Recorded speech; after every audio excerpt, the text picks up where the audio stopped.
হবে তিলোত্তম ধর্ষণ খুন মামলায় কি খুলে গেল বৃহত্তর তদন্তের দিক?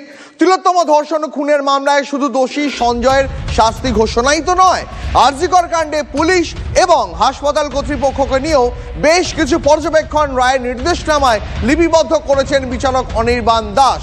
আরো বিস্তারিত জানতে কথা বলবো আমার সহকর্মী শ্রাবন্তী আমার সঙ্গে রয়েছেন। আমি শ্রাবন্তীর সঙ্গে কথা বলতে চাই। শ্রাবন্তী, আমরা গতকাল আদেশনামার যে লিপিবদ্ধ রূপ পেলাম তাতে দেখতে পেলাম যেখানে প্রাতিষ্ঠানিক দুর্নীতি, রাজ্য সরকারের সমালোচনা, হাসপাতাল কর্তৃপক্ষের সমালোচনা করেছেন আদালত। কি কি বড় পর্যবেক্ষণ উঠে আসছে তোমার কাছ থেকে আরো একবার দর্শকদের জন্য জানতে চাইবো। দেখো দীপ, যেরকমটা শুরুতেই তুমি বলছিলে যে আরও কি একটা তদন্তের দিক খুলে গেল।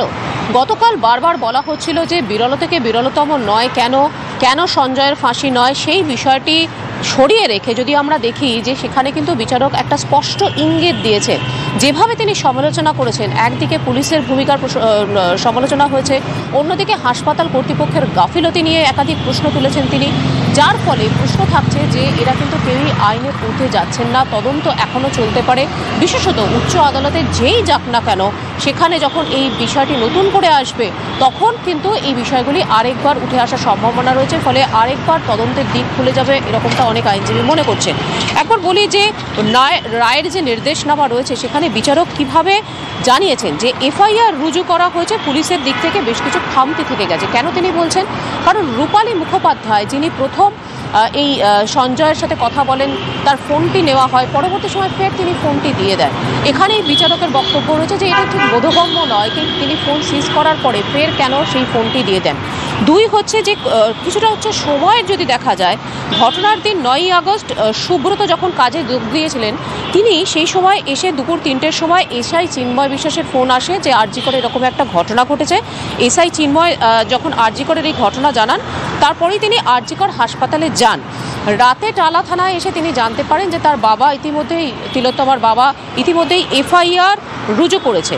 তখন রাত্রি 11:45, কিন্তু জানা যাচ্ছে তিনি লিখেছেন 10:10। কেন? নিজেই থানাতে যখন তিনি উপস্থিত ছিলেন না, তাহলে এই কথা তিনি লিখছেন কি করে? এটা সম্পূর্ণ একটা বেআইনি কাজ হয়েছে এমনটাই বলছেন।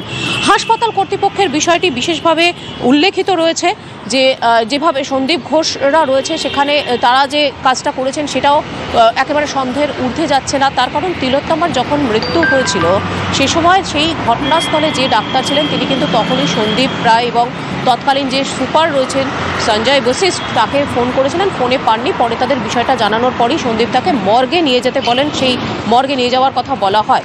কিন্তু প্রাথমিকভাবে দেখা যায় যে তার পরপরই সন্দীপ ঘোষ বাকিদের নিয়ে একটি মিটিং করেন। সেখানে একেবারে শ্রাবন্তী, নজর রাখো, তোমার সঙ্গে পরবর্তীতে আবার এই নিয়ে কথা হবে।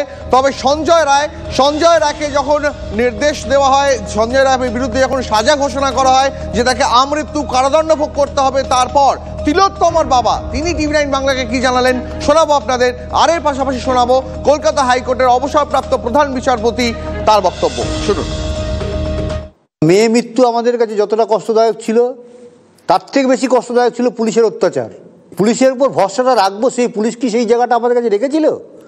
এবং 4 দিন যে সময় পেয়েছিল, পুলিশ সেই কাজটা কি একটুও করেছে? পুলিশ সেই সিভিক ভলেন্টিয়ারকে ধরে যা করার এক জায়গায় বসেই আছে। যে বিচারক তার উপর আমাদের পূর্ণ আস্থা ছিল এবং তিনি আমাদের আস্থার মর্যাদা রেখেছেন। এবং আমরা কতগুলো আর্গুমেন্ট, প্রশ্ন 22টা রেখেছিলাম ওনার সামনে, তারও একটা প্রতিফলন আজকের যে রায় দিয়েছেন তার রায়ের কপি যে আমরা পেলে নিশ্চয়ই পাবো। এবং পরবর্তীকালে আমরা যে বিচার ব্যবস্থাকে, এই তদন্ত প্রক্রিয়াকে আগে বাড়াতে চাইছি, সেটার একটা সুযোগ তিনি করে দিয়েছেন। মোট 128 জনের নাম ছিল চার্জশিটে, তার মধ্যে 50 জনকে মাত্র সাক্ষী করানো হলো, বাকিদের করানো হলো না কেন? এবং বাকি আরও অনেক কিছু আসতে পারত, বাকি সাক্ষ্যতে অনেক কিছু আসতে পারত, বাকি ইনভেস্টিগেশনে সব কিছু সামনে যখন আসেনি। আর এখানে ওনার এই 172 পাতার জাজমেন্টে যখন ইনভেস্টিগেশনের ওপর প্রশ্ন উঠছে, হসপিটাল অথরিটির ওপর প্রশ্ন উঠছে, তো ডেফিনেটলি সেটা আরও একটা দিক খুলে দিচ্ছে আমাদের, যেটা আমরা অলরেডি অনারেবল অ্যাপেক্সও সুপ্রিম কোর্টে গেছি, 22 তারিখ আমাদের হিয়ারিংয়ের জন্য আছে। তো আমাদের সেই অপরচুনিটিটা খোলা রয়েছে যে বাকিটা আনার জন্য। অবসরপ্রাপ্ত প্রধান বিচারপতি দেবাশিস করগুপ্তের বক্তব্য শোনাবো আপনাদের, তবে তার আগে এই মুহূর্তে আমরা পেয়ে গেছি আমাদের সঙ্গে সরাসরি যুক্ত হয়েছেন বিশিষ্ট আইনজীবী শামীম আহমেদ।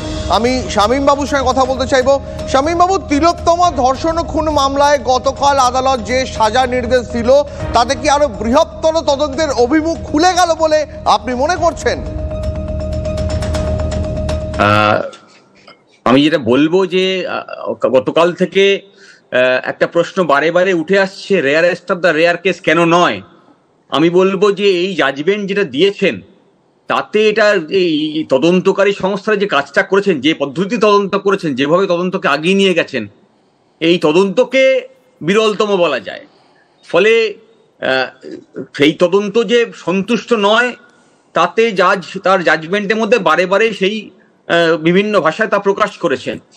এবং যে কথা এর আগের বক্তা বলছিলেন যে হসপিটালের কন্ডাক্ট নিয়েও প্রশ্ন তুলে দিয়েছেন। ফলে আগামী দিনে তদন্তের স্কোপ তো রয়েই গেছে, কিন্তু যে বিষয়টি বেশি গুরুত্বপূর্ণ হয়ে দাঁড়িয়েছে আজকের দিনে, যে এই যারা তদন্তকারী সংস্থা, এটা বিরলতম এই কারণে বলছি যে হাইকোর্টের নির্দেশের পরে সিবিআই তদন্ত শুরু করেছে। কলকাতা পুলিশ তো তার এগেনস্টে অভিযোগ ছিলই, কিন্তু সেই অভিযোগের কারণেই সিবিআই এর কাছে তদন্ত তুলে দেওয়ার পর সিবিআই এর উপরও আদালতের যে ডিসস্যাটিসফ্যাকশন, তা থেকে স্পষ্ট করা যাচ্ছে যে এই কোথাও একটা যোগসাজে যেটা লার্জার কনস্পিরেসিজ ইনভলভ। ফলে that's needs to be revealed. এইটাকে খুঁজে বার করতে হবে যে লার্জার কনস্পিরেসিটা কোথায় আছে, এবং যারা অপরাধী তাদেরকে সাজা দেওয়ার ব্যবস্থা করতে হবে। আগামী দিনে সেই সুযোগ গতকালের যে জাজমেন্ট, সেই জাজমেন্টে আমরা পেয়েছি। শামীম বাবু, সাজার যে নির্দেশ বিচারক দিয়েছেন সেখানে তিনি পরিষ্কার উল্লেখ করেছেন যে পুলিশের বেশ কিছু খামতি থেকে গেছে, নিয়মের বাইরে গিয়ে কাজ করছেন টালা থানার এসআই, এমনকি সমালোচনা করেছেন হাসপাতাল কর্তৃপক্ষের ভূমিকারও। ঠিকই, আমি সে কথাই বলছি যে কলকাতা পুলিশ এবং হসপিটাল কর্তৃপক্ষের বিরুদ্ধে একটা ক্ষোভ প্রকাশ করেছেন তার জাজমেন্টের মধ্যে, এবং একই সঙ্গে সিবিআই এর পারফরমেন্স নিয়েও কোর্ট সন্তুষ্ট নয় সেটাও প্রকাশ পেয়েছে।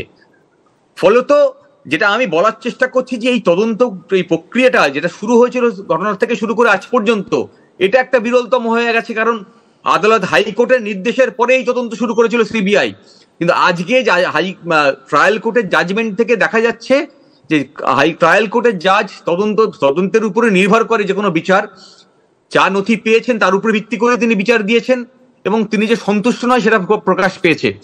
ফলে সেই জন্যই আমি বলছি যে যারা তদন্তকারী সংস্থা তারা ফেল করেছে সঠিকভাবে তদন্ত করতে, আর আদালতের নির্দেশ আরো তদন্তের সুযোগ বাড়িয়ে দিয়েছে। ফলে সেই তদন্ত করে অপরাধীদের সাজা দিতে হবে, তবেই এই ঘটনার বিচার হবে। বেশ, আপনাকে অনেক ধন্যবাদ আপনার প্রতিক্রিয়ার জন্য। যেমনটা আপনাদের জানাচ্ছিলাম যে কলকাতা হাইকোর্টের প্রাক্তন প্রধান বিচারপতি দেবাশিস করগুপ্ত তিনি কি বলেছেন শোনাবো, শুনুন। যাদের নাম উঠে এসছে তার ভিত্তিতে এই বিচার যথাযথ হয়েছে কিনা তার পরবর্তী আদালতে আবেদন জানানোর সুযোগ রয়েছে। যদি তা হয় তাহলে এখানে শেষ নয়, এখানে শুরু বিচারের দ্বিতীয় অধ্যায়ের। যে সর্বোচ্চ আদালতে এখনো একটি মামলা রয়েছে যেটি কিন্তু সাংবিধানিক বেঞ্চে, সেন্ট্রাল ফরেন্সিক ল্যাবরেটরির যে রিপোর্ট পৌঁছেছে, সিবিআই এর একটার পর একটা রিপোর্ট যা পৌঁছেছে, তাতে যদি তারা মনে করেন যে ইনভেস্টিগেশন হয়েছে তাতে কোনো ঘাটতি বা খামতি ছিল, তাহলে সেখানে তারা যথাযথ নির্দেশ দিতে পারেন। এ ব্যাপারে একটা খুব গুরুত্বপূর্ণ ধারা হচ্ছে article 142 of the constitution of India, যেটা সর্বোচ্চ আদালত অর্থাৎ সুপ্রিম কোর্টকে অধিকার দেয় for the ends of justice তারা অর্ডার পাস করতে পারেন, যেটা অন্য কোনো কোর্টের নেই। সেক্ষেত্রে কিন্তু বিষয়টা আরও গুরুত্বপূর্ণ দিকে গড়ানোর সুযোগ আছে। সঞ্জয় সাজা ঘোষণার পর কি জানালেন বিশিষ্ট চিকিৎসক তাপস প্রামাণিক, শোনাবো। বিচারে প্রথম ধাপ তো বলা যেতে পারে শুধু সঞ্জয় রায়ের ক্ষেত্রে, কিন্তু বাকি ক্রিমিনালরা তো ধরা পড়েনি। তারা যতদিন না সামনে আসছে ততদিন তো প্রথম ধাপও কমপ্লিট নয়। একজন ক্রিমিনালের ট্রায়াল শেষ হয়েছে। এটা বেসিক্যালি এটা পার্শিয়াল ক্লোজার, সেটা যাবজ্জীবন হোক বা ফাঁসি হোক, এবং অভয়ের বাড়ির পক্ষের আইনজীবীর এখনও সুযোগ আছে হাইকোর্ট বা সুপ্রিম কোর্টে যাওয়ার, সেক্ষেত্রে তারা ফাঁসির আবেদন করতেই পারে। আমরা অবশ্যই ফাঁসি চাইবো, কিন্তু যাবজ্জীবন দিয়েছে, এটা আমরা তাকে স্বাগত জানাচ্ছি।